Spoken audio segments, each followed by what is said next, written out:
मित्र हो, सर्वांना नमस्कार. इयत्ता 10वी टॉपिक नंबर 3 सर्कल लेक्चर क्रमांक 6 6व्या लेक्चरमध्ये पुनश्च एकदा तुम्हा सर्वांचं सर स्वागत. 6व्या लेक्चरच्या आता आपण 3.4 पर्यंत आलो आहे. त्याच्यापूर्वीच्या काही प्रॉपर्टीज 3.3 कंप्लीट केल्या आपण.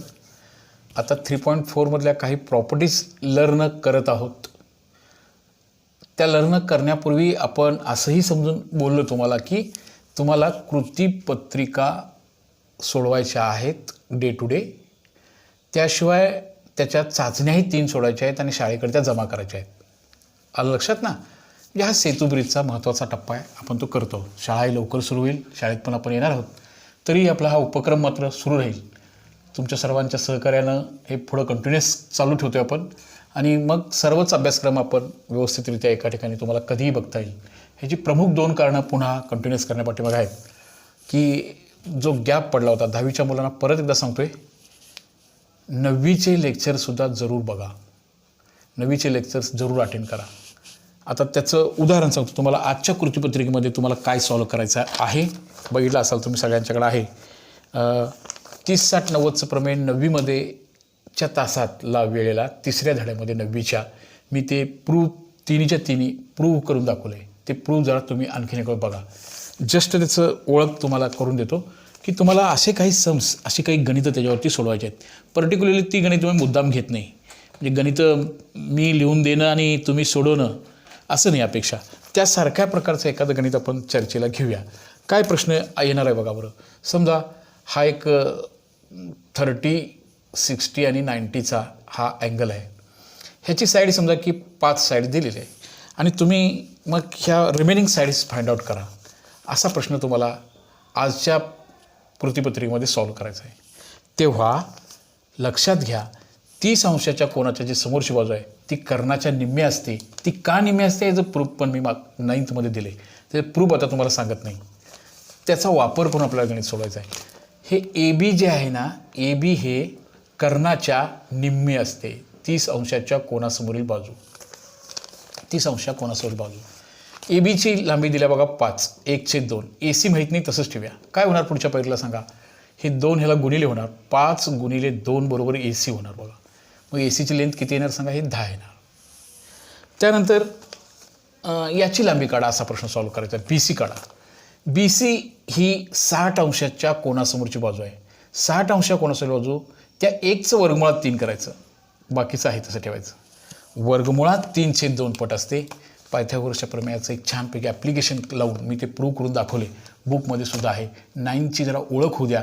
आता हे तुम्हाला लक्षात राहू द्या. वर्गमुळात 3/2 गुणिले ए सी किती आला. 10 आला. बे एके बे, बे पंचे 10. याचं उत्तर आलं 5 वर्गमुळात 3. असं ॲप्लिकेशन करून आपल्याला 30 अंश कोनासमोर बाजू, 60 अंश कोनासमोरच्या बाजूच्या लांबी माहिती करणे हे आजचं तुमचं कृतीपत्रिकेमधलं काम आहे. ह्याच्यावरचे काही प्रश्न तुम्हाला ह्याची जी चाचणी सोडवणार आहात त्यामध्ये आहे. त्यासाठी तुम्ही ते बघा. ह्याचं प्रूव्ह द्यासाठी अधिक इंटरेस्ट येण्यासाठी तुम्ही 9वीच्या ग्रुपला सुद्धा जॉईन व्हा. 9वी गणित मैत्रीचं चॅनल सबस्क्राईब करा. म्हणजे तुम्हाला तिथं आणखीन तुम्हाला ते चांगल्या रीतीने समजेल. परत अजून एक प्रश्न असा आहे बघा की 45-45चा जो थेरम आहे, 45-45-90, जरा छोटी आकृती करतो आता. 45-45-90 म्हणजे दोन्ही अँगल सारखे असणारे. हे 7 असेल, हे 7 असेल. तर आता मात्र ही जी इक्वल बाजू आहे ना, पी क्यू आणि पी आर, ही 1/2 पट असते. कुणाच्या? कर्णाच्या. म्हणजे इथं 7 घेतलं तर आता हे वर्गमुळात 2 त्याला गुणिले होणार आणि याचं उत्तर येणार आहे 7 वर्गमुळात 2 असं उत्तर येणार आहे. आलं लक्षात? ह्याच्यावरचं फार महत्त्वाचं गणित पुन्हा परीक्षेत आले, तुमच्या कृतीपत्रिकेमध्ये सुद्धा विचारले, त्याचंही सांगतो. 10चा एक महत्त्वाचा भाग आहे तो 10वी करता. पण ह्याची उजळणी तुम्हाला 9वीत व्हावी. 45-45-90चा थेरम आहे तो तुम्हाला 9thमध्ये लर्न करायचा आहे आणि 10thमध्ये फुल्ली अप्लाइड करायचं आहे, ॲप्लिकेशन करायचं आहे. हा चौरस आहे. अशी घडी घातली की ह्या 90चे 2 कोण होणार, 45-45 नक्की होणार. आणि याचा हायपोटेनस आहे ना, तो 10√2 आहे. 10 वर्गमुळात 2 आहे. तर याची परिमिती काढा असा प्रश्न आहे. तर आता परत बघा, ह्या ज्या कॉन्ग्रंट साईड आहेत ना, ही ए बी म्हणा किंवा बी सी म्हणा, ही साईड 1/2 कुणाच्या? कर्णाच्या. कर्ण किती आहे बघा. 10 वर्गमुळात 2. कॅन्सल झालं. ए बीची लांबी किती आली सांगा. 10 आली. ही 10, ही 10, ही 10 आणि ही 10. ह्याचं परिमिती म्हणजे चारी बाजूंची बेरीज ती येणार 40. ह्याचा एरिया काढायला सांगितलं तर लांबी गुणिले रुंदी किंवा बाजूचा वर्ग म्हणा 10चा वर्ग 100 येणार. आलं लक्षात बाळा? नाही तुम्ही हे प्रूफ पायथ्या गोष्टी पण छानपैकी करू शकतो आपण. समजा ही एक्स असेल, एक्स वर्ग is equal to 10√2 bracket square असं होणार. हे झालं 2x वर्ग. ह्याचा वर्ग बघा 10चा वर्ग 100 आणि वर्गमूळ 2चा वर्ग 2. 2ला 2 निघून गेले. एक्स वर्ग बरोबर 10, एक्स वर्ग बरोबर 100 म्हणून एक्स बरोबर 10. हे गणित मी गेली जवळजवळ 100 तास तुमच्याजवळ उभा आहे. याचं प्रमुख कारण कोण असेल तर ह्या गणिताला समृद्ध करणारे सर्व लेखक, गणिताला समृद्ध करणारे सर्व गणितज्ञ, त्यानंतर पाठ्यपुस्तक निर्मितीचे सर्व लेखक आणि तुम्हाला शिकवणारे सर्व शिक्षक यांचं श्रेय आहे. एखादी चूक माझ्या बोलण्यात झाली ती चूकला मात्र सर्वस्व मी दोषी आहे, बाकी सगळे क्रेडिट हे त्यांचं आहे. असं हे लर्न करायचं होतं. हा उजळणीवाचा भाग आजच्या कृतीपत्रिकेला 9thला जॉईंट असणारा भाग आपण थोडासा घेतोय आणि मग आपण पुढे जातो. आता आपण 10च्या भागामध्ये ज्या 3.4कडे जाणार होत आता जातोय त्यासाठी काही प्रॉपर्टीज लर्न करायला लागलोय. प्रॉपर्टीज कोणत्या लर्न केल्या जरा बघा. इन्स्क्राइब्ड अँगल थेरम, अंतर्लिखित कोनाचे माप त्याने आंतरखंडित केलेल्या कंसाच्या मापाच्या निम्मे असते. बरोबर. एकाच कंसात आंतरखंडित झालेले सर्व कोन एकरूप असतात. बरोबर. अर्धवर्तुळातला अंतर्लिखित कोन हा काटकोन असतो. बरोबर ना? बरोबर. सर्कल हे बघितलं. चक्रीय चौकोनाचे सम्मुख कोन पूरक असतात. जर एखाद्या चौकोनाचे सम्मुख कोन पूरक असतील, जर एखाद्या चौकोनाचे सम्मुख कोनच पूरक असतील तर तो चक्रीय चौकोन असतो. चक्रीय चौकोनाची ओळख. प्रश्न समजा असा तुम्हाला परीक्षेत परत आला, नीट लक्षात घ्या 1 मार्कासाठी. हे सायक्लिकमध्ये हा चौकोन आतमध्ये असतो म्हणून तो सायक्लिक म्हणतो. पण फक्त समजा असं दिलं, असा चौकोन एखादा दिला, हा 100 आहे आणि हा 80 आहे आणि हा सायक्लिक आहे की नाही, आता तुम्हाला ज्याच्यातून जाणारे शिरोबिंदूतून जाणारं वर्तुळ काढता येतं तेव्हा तो सायक्लिक असतो. याचंसुद्धा सायक्लिक आहे कारण हा चक्रीय आहे, कारण याची सम्मुख कोन पूरक आहेत अशी ओळख होती. ॲडिशनल प्रॉपर्टी 2 आपण अजून बघतोय आणि मग 3.4कडे जातोय. या एक्झरसाईजला परिपूर्ण करण्यासाठी property number 1 inscribed angle theorem, एकाच आर्कमध्ये आंतरखंडित असणारे कोन, सेमी सर्कल, सायक्लिक क्वाड्रिलॅटरल, त्याचा कॉन्व्हर्स आणि आता आपण 2 बघणार आहोत. अजून 2 प्रॉपर्टीज बघणार आहोत आणि मग 3.4ला सॉल्व करणार आहोत. ह्या प्रॉपर्टीज ज्या त्या ठिकाणी 3.4मध्ये कशा वापरायच्या हे आपण बघणार आहोत. प्रॉपर्टीची प्रॉपर ओळख नसल्यामुळं सर्कल ह्या लेसनवरती थोडीशी मुलं नाराज असतात, नाराज होतात. पण जर प्रॉपर्टीज व्यवस्थितरित्या समजल्या तर सर्कल इतकं सोपं लेसन कोणतंच नाही. तुम्ही 11th 12th 11वी 12वी डिग्री डिप्लोमाला जात असताना ह्याच्या सर्कलच्या पुढे जाऊन पॅराबोला, हायपरबोला, इलिप्स ह्या कन्सेप्ट्स आपल्याला क्लिअर करून घ्यायचे आहेत. सर्कल तर एकदम सोपी संकल्पना आहे. वर्तुळ हा भाग 8वीपासून 9वीपासून आपण थोड्याशा ओळखीच आहे. तर बाळांनो आता असा एक करोलरी लिहिली बघा तिथं पुस्तकामध्ये. हे टेक्स्टबुकमध्ये तुमचं जे पान नंबर आहे बघा तिथं ती करोलरी जरासं वाचूया. त्याचा आपण उपयोग तुमच्या टॉपमोस्ट प्रूफ्स लर्न करण्यासाठी आपल्याला त्याची उपयोग पडणार आहे. पेज नंबर 70वरती ह्या इंग्लिश बुकमध्ये if 2 points on the given line are certainly are equal then 2 distinct points then lies on same side are equal then the 4 points are cyclic. परत एकदा बघा. If 2 points on the given line on the same side, रेषेच्या एकाच बाजूला असणारे 2 कोन जर एकरूपच असतील त्या करोलरीचा अर्थ समजून घ्या. हे बघा अशी एक लाईन आहे, त्या रेषेला नाव मी AB देतो. त्यांनी बहुतेक बघा AD दिले बघा, AD दिले, AD आपण पण AD देऊया. आणि इथं 2 अँगल्स आहेत बघा, 2 अँगल्स आहेत फक्त. हा आणि हा अँगल आहे, परत हा आणि हा अँगल आहे. इथं B आणि C असं नाव दिले. फक्त एवढंच म्हणले हा कोन आणि हा कोन कॉन्ग्रंट आहे. असं असेल रेषेच्या एकाच बाजूचे त्या रेषाखंडाचे एकाच बाजूचे हे जर 2 कोन असतील, सस्टेंडेड असतील, हे जर 2 points on the given line sustained equal angles at 2 distinct points, ह्या 2 बिंदूशी 2 कोन वेगळे असले तरी ते त्यालाच पकडलेले आहेत, त्याच्यातून जाणार आहेत. आणि हे जर 2 कोन एकरूप असतील, सारखे असतील, तर आता ह्या 4ही बिंदूमधून जाणारा एक सर्कल आपण काढू शकतो आणि म्हणून हे सायक्लिक आहे. ही प्रॉपर्टी लक्षात घ्या, त्याचा अर्थ लक्षात घ्या. त्याचं छानपैकी ॲप्लिकेशन आपल्याला पुढं करायचं आहे. If 2 points on a given line are subtended equal angles at 2 distinct points. हे दोन्ही अँगल्स, ह्या पॉईंट्सच्या निगडीत असणारे हे दोन्ही अँगल्स बघा, हे जे दोन्ही अँगल्स आहेत एक रेषेच्या एका बाजूला पाहिजेत आणि ह्याच पॉईंटमधून जाणारी पाहिजे त्याची रेज, ह्या 2 पॉईंटमधून, असे वेगवेगळे नको. आणि ते जर इक्वल असतील तर ते चारही बिंदूंना सायक्लिक म्हणायचं आहे. याचं उत्कृष्ट मॅनेजमेंट ज्याला जमेल त्याला ह्याच्यातले जे आव्हानात्मक प्रश्न आहेत तेही सुटतील. रेषेच्या एकाच बाजूला त्या 2 पॉईंट्समधून जाणारे जे 2 अँगल्स आहेत ते इक्वल असेल. अशी कोरोलरी बुकमध्ये फिगर काढून दिल्या, ती जरा समजून घ्या. तिचा आपण फार छान पद्धतीने उपयोग करायचा आहे. सर्कल ह्या लेसनचे आउट ऑफ आउट मार्क्स मिळवण्यासाठी ही प्रॉपर्टी आपल्याला लागणार आहे. थोडंसं हाय थिंकिंग करावं लागतं, थोडंसं लॉजिकली ते व्हॅलिड करावं लागतं. आता हे चारही पॉईंटना सायक्लिक पॉईंट म्हणायचं आहे. जरी ह्याच्यातून आत्ता दिलेलं वर्तुळ काढलेलं नसलं तरीसुद्धा काढता येतं. जसं मी तुम्हाला वर्ग समीकरणाबद्दल म्हटलं ते, हे क्वाड्रॅटिक इक्वेशन आहे का असं लिहिलं आहे. समजा 1/x = 5 हे वर्ग समीकरण आहे का? वर्ग समीकरणासाठी याची डिग्री 2 पाहिजे, पण आत्ता दिसत नाही, पण होते. ह्याला x न गुणा, ह्याला x न गुणा आणि ह्याला पण x न गुणा, x² - 5x + 1 या सिरीज क्वाड्रॅटिक. तसं आत्ता जरी ह्यातून जाणारं वर्तुळ नसलं तर यामधून जाणारं एक वर्तुळ काढू शकतो आणि म्हणून हे सायक्लिक क्वाड्रॅटर आहे. एक उपप्रमेय.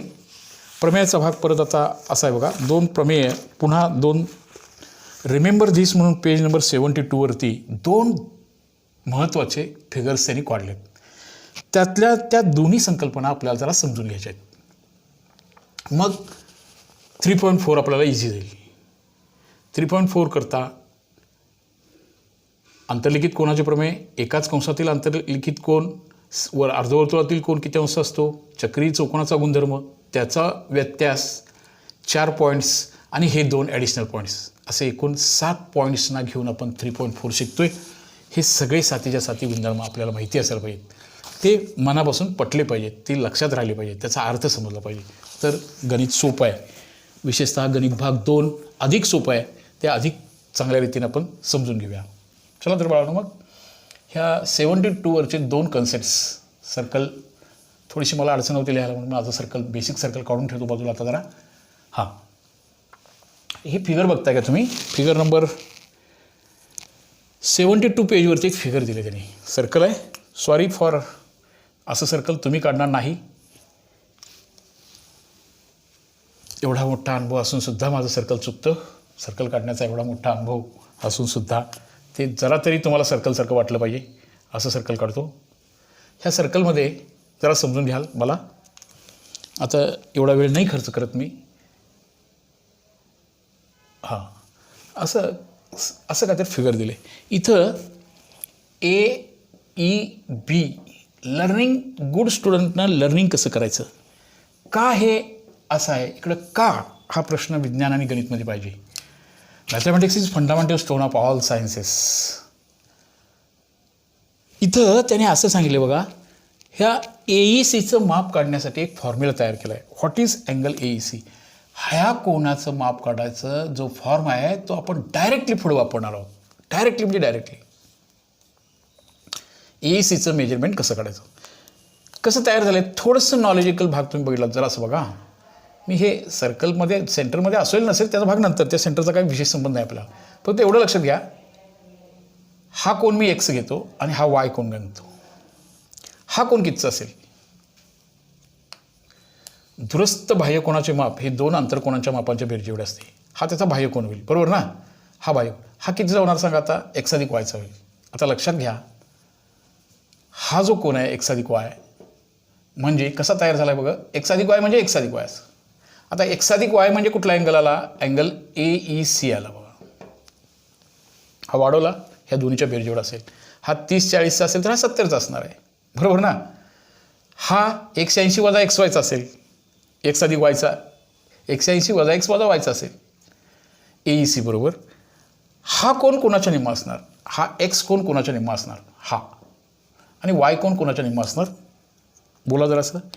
आता X कोण जो आहे ना, फक्त त्रिकोणाचा बाह्य कोणाचा गुणधर्म वापरला, हा बाह्य कोण X + Y असणार. X + Y हा कोण X आणि Yच्या बेरजेपासून तयार होणार. X हा कोण त्याने अंतरखंडित केलेल्या कंसाच्या मापाच्या निम्मा असणार. हा अंतर्लिखित कोण आहे, ह्या बी कोणाच्या मध्ये सापडलेला कंस कोणता आहे बघा. कुठला कंस आहे सांगा. 1/2 माप कंस, बोला माप कंस AC म्हणतो बघा, प्लस वाय कोण बघा जरासं. हा आपला वाय कोण आहे, हा वाय. तो कोणाच्या निम्मा असणार सांगा. 1/2 माप कंस, बोला पुढं BD. ओके. आता फक्त 1/2 सामायिक काढूया आणि त्यांनी दिलेला फॉर्म तयार होतो की बघा. बघा बरं फॉर्म काय तयार झाला इथं. काय लिहिले बघा. AEC बरोबर 1/2 कॉमन काढूया आणि याचा आन्सर लिहूया. 1/2 माप कंस, माप major arc AC plus major arc, बोला मेजर कंस म्हणतो सेमी, खऱ्या अर्थानं सेमीवाले बघा हे BD. इथं कंस म्हटलं आणि इथं आर्क म्हटलं. हा कोण या दोन कंसांच्या मापांच्या बेरजेच्या निम्मा असतो. ह्याच्यावर आधारित आपल्याला उदाहरणं सोडवायची आहेत. ही संकल्पना नीट लक्षात घ्यायचं आहे. ह्या दोन जीवांचा छेदनबिंदू वर्तुळाच्या आत आला म्हणून त्याची बेरीज करायची आहे. हीच फिगर थोडीशी वेगळी. आता थोडंसं फॉर्म्युला वेगळा आहे बघा. बघा जरासं आता थोडीशी वेगळी फिगर काढूया. हा भाग, इथला भाग तुम्हाला दिसतोय. ठीक आहे, मी जरासं इथं फिगर काढतो. आता बघा जरासं इथं छोटी फिगर काढतो, जराशी दिसते ना नक्की. आणि कोण कसं आहे बघा. आता मी ही फिगर अशी करतो बघा. जरासं समजून घ्या. आता ह्या सर्कलचं काम माझं संपलं आहे, जरा कमी करतो हे सर्कल आता. आता इथं बघा जरासं अशी एक फिगर काढून घेऊया. आता या फिगरला त्यांनी काय काय नावं दिलीत बघा. इथं आहे E. हे बघा इथं E आहे. आता E कुठं आला, वर्तुळाच्या आत आला का बाहेर आला, बाहेर गेला आहे. परत इथं छोटी जी आर्क आहे ना त्याचं नाव AC आणि मोठा आर्क आहे त्याचं नाव त्याने BD, AB, BD असं नाव दिलं आहे. आता इथं सुद्धा पुन्हा हेच जरासं नीट बघा. इथं सुद्धा एक भाग लक्षात घेण्यासारखा होता. तुम्ही जेव्हा 9th शिकता, आता तुम्ही 9th काही प्रश्न सोडवत आहात. हा कोण X आहे, हा Y आहे. हा कोण कितीचा असणार सांगा. त्रिकोणाच्या बाह्यकोणाचे माप 2 आंतरकोणाच्या मापांच्या बेरजे एवढे असते. आणि आपल्याला कुठला कोण काढायचा आता. E कोणाचं माप किती असेल, AECचं माप किती असेल. X आता कसा डिपेंड आहे. X is become from X plus Y minus Y. समजलं का बघा हे सेंटेन्स. X हा इथं काय लिहिलं बघा मी. X अधिक Y हा अँगल म्हणजे X आणि Y ची बेरीज झालं. आता X हा कोण काढायचा आहे ना. हा कोण X अधिक Y वजा Y म्हणजे X. मान्य आहे सगळ्यांना. आता X म्हणजे काय ते लिहूया. AEC इथं लिहितो बघा. AEC X म्हणजे हा. आता X अधिक Y म्हणजे कोणता कोण सांगा. हे बघा त्याच्या निम्मा असणार तो. 1/2 माप कंस कुठल्या निम्मा असणार सांगा बरं. कंस BDच्या निम्मा असणार वजा Y कोणाच्या निम्मा येणार बघा. नीट बघा अजून एकदा समजलं का जरासं बघा नीट. ही संकल्पना क्लिअर करून घ्या. हे त्याचं प्रूव्ह होतं बघा जरासं. हा जो X अधिक Y कोण आहे त्यानं पकडलेला हा आपला X असेल, हा Y असेल तर हा X अधिक Y असणार. त्रिकोणाच्या बाह्यकोणाचे माप 2 आंतरकोणाच्या मापांच्या बेरजे एवढे असते. म्हणजे हा कोण ह्या कंसाच्या निम्मा असणार. म्हणजे कोणाच्या निम्मा असणार सांगा. BDच्या निम्मा असणार. Y कोण बघा. हे बघा हा Y कोण, तो कोणाच्या निम्मा असणार सांगा. ACच्या निम्मा असणार. 1/2 माप कंस AC. परत मगाच्यासारखं करूया. कोणाला कॉमन काढूया. 1/2ला कॉमन काढूया. आणि कंसात काय राहिलं सांगा. आता कंसात काय राहिलं बघा. काय राहिलं बघा तिथं. मेजर आर्क माप कंस मेजर आर्क BD प्लस काय मायनस मेजर आर्क माप कंस AC. इथं पहिल्यांदा तुम्ही BD लिहिला आणि इथं AC लिहिला तर काय बिघडणार नाही आहे. फक्त लक्षात घ्या हे BD आणि AC काय आहे. जेव्हा तो कोण वर्तुळाच्या आत असतो तेव्हा त्या दोन आंतरखंडित कंसांच्या मापांची बेरीज करायची आणि त्याचं निम्म करायचं. आणि जेव्हा तो कोण बाहेर येतो, बाहेर गेला म्हणून वजा झाला म्हणून वजा करायचं. वजा करताना मोठ्या कंसातून लहान कंस वजा करायचं. इथं पण मोठ्या कंसामध्ये लहान कंस मिळवूया. लक्षात झालं बदल. ह्या 7 करोडरलींना घेऊन 7 संकल्पनांना घेऊन आपण 3.4 मध्ये जाणार आहोत. परत एकदा रिपीट. अंतर्लिखित कोणाचे प्रमेय. अंतर्लिखित कोणाचे माप त्याने अंतर्खंडित केलेल्या कंसाच्या निम्मे असते. त्यानंतर दुसरा भाग, एकाच कंसातील आंतरलिखित कंस एकरूप असतात. तिसरा भाग, अर्धवर्तुळातील आंतरलिखित कोन 90 अंशाचा असतो. चौथा भाग, चक्रीय चौकोनाचे सम्मुख कोन पूरक असतात. व्यत्यास, जर कोनच पूरक असतील, जर कोनच पूरक असतील 80 असेल तर तो चक्रीय असतो. रेषेच्या एका बाजूचे दोन्ही कोन सारखे असतात. वर्तुळाच्या आतमधल्या कोनात माप काढताना कंसांच्या बेरजेच्या निम्म करायचं. त्यात दोन, हा कोन हा त्याचा विरुद्ध कोन, त्याच्यामध्ये सापडलेले दोन्ही कंस यांची बेरीज करायची, त्याचं निम्म करायचं. वर्तुळाच्या बाहेरचा कोन काढत असताना मोठ्या कंसातून लहान कंस वजा करायचा आहे आणि त्याचं निम्म करायचं आहे. निम्म 1/2 ही संकल्पना अंतर्लिखित कोनाचे माप आंतरखंडित कंसाच्या मापाच्या निम्मे असते याच्यावर ते आधारित आहेच. आलं लक्षात? तर आता आपण पुढं असा हा एवढ्या करोडररीजना घेऊन आपण हा 3.4 सॉल्व करणार आहोत. 3.4ची प्रत्यक्ष प्रॉब्लेम आपण पुन्हा सॉल्व करूया. पुन्हा सगळ्यांना रिक्वेस्ट आहे, जास्तीत जास्त मित्रांना शेअर करा. माझा गणित मित्र परिवार मोठा करूया. जरी 10वीत असला तुम्ही तरीसुद्धा 9वीचा भाग तुम्ही अटॅच करून घेणार आहात, त्याच्यावरचे सेतू सोडवायचे आहेत. जरी आता शाळा सुरू होणार आहे, आपण शाळेला जाणार आहोत, आनंदाची घटना आहे, तरीसुद्धा थोडंसं आपण गणित मैत्रीचं थोडंसं उजळणी करून घेण्यासाठी वगैरे हा भाग निश्चित तुम्हाला उपयोग पडेल. प्रत्यक्षात उदाहरण आपण पुढच्या तासिकेच्या वेळेला नक्की सोडूया. तोपर्यंत सर्वांना बेस्ट लक.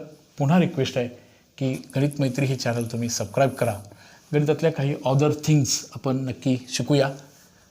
त्यातली आता एकच मिनिट वेळ आहे, तेवढ्यात मी सांगून घेतो तुम्हाला की एक सौंदर्य म्हणून जर असं नीट बघा. काही गणितातल्या गमती जमती पण आपण बघणार आहोत पटपट ज्या त्या तासिकेच्या वेळेला. थोडंसं त्याच्यावर डिपेंडिंग असणारा भाग तुम्ही हे एक टॅली करून बघा जरासं. 11 × 11 काय उत्तर येते तुम्हाला सगळ्यांना माहिती आहे बघा, पण याचं एक सौंदर्य म्हणून असं बघूया. ह्याचं उत्तर ह्याच्यावरून तयार करता येतं लगेच. याचंही उत्तर तुम्हाला सांगता येतं आणि हे कॅल्क्युलेटरनं तुम्ही तपासून बघा हे उत्तर येतं का नाही. काय झालं इथं 1 1 2 वेळा आहे म्हणून 1 पासून 2 कडे गेला आणि तिथनं पाठीमागं आलं. 1 2 परत पाठीमागं आलं. 1 1 2 3 आहे हेच लिहायचं. 1 2 3 आणि इथनं 3 2 1 हे 3 लिहिले आपण. परत 3 रिपीट नाही. Repetition is not allowed here. ह्याचं उत्तर काय ना सांगा आता बोला. 1 2 3 4 3 2 1 हे उत्तर येते का नाही तुम्ही संगणकाच्या सहाय्याने बघा. हा एक गणितातला सौंदर्याचा भाग आहे. नीटपणे तुम्ही हे करून बघा. ओके, लक्षात आलं? असे काही कोडीज असे काही इंटरेस्टिंग भाग आहेत तो आपण पुढच्या सायमल्टेनियसली बघत राहूया. ओके बाळांनो, 9thला जॉईन राहावा. 9चाही अभ्यासक्रम तुम्ही करणार आहात. लवकरच पुढच्या तासिके वेळ भेटूया आपण. सर्वांना बेस्ट ऑफ लक. लवकरच आपण पुढच्या तासिकेत निश्चितपणे भेटूया. ओके बाळांनो.